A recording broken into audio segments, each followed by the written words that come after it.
میں نے شروع میں کہا ماہ سفر کے 13 دنوں کو بہت زیادہ منحوس سمجھتے ہیں.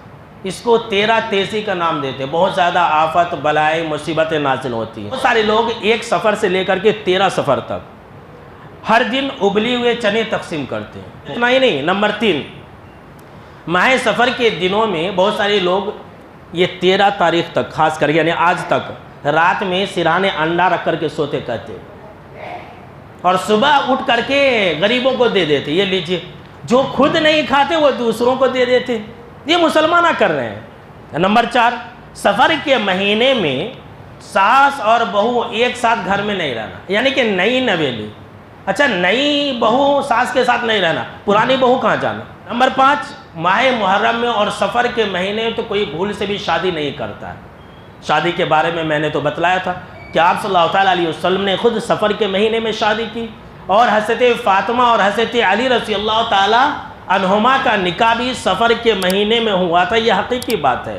آج کل دور ایسا ہے کہ جو بدعات و خرافات مسلمان کر رہے ہیں نا، اگر آپ اس کے خلاف بولیں گے تو بولیں گے دیکھو یہ کتنا جھوٹا ہے، اتنے لوگا کر رہے ہیں سو غلط اور یہ ایک انسان صحیح. ایسا ہو گیا ہے. یعنی کہ بدعات اور خرافات آج لوگوں کی نظر میں سنت بن گئی ہے اور سنت لوگوں کی نظر میں بدعت بن گئی ہے. استغفر اللہ، یہ دور ایسا ہے.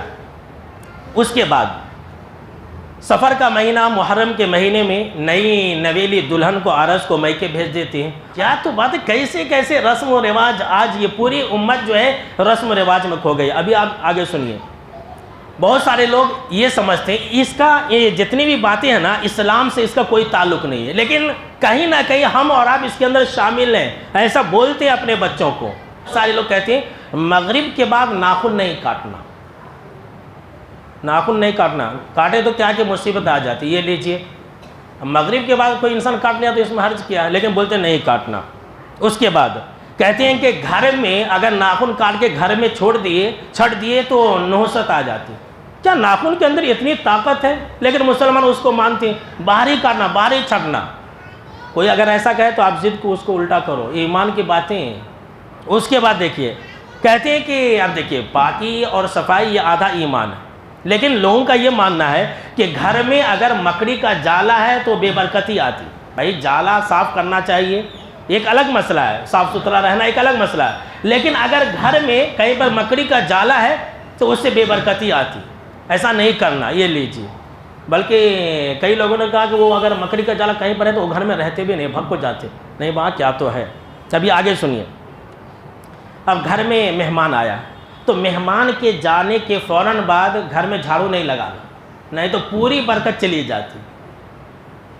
کیا دو مسلمانوں کے عقلوں میں کیا ہوگا. آگے سنیے.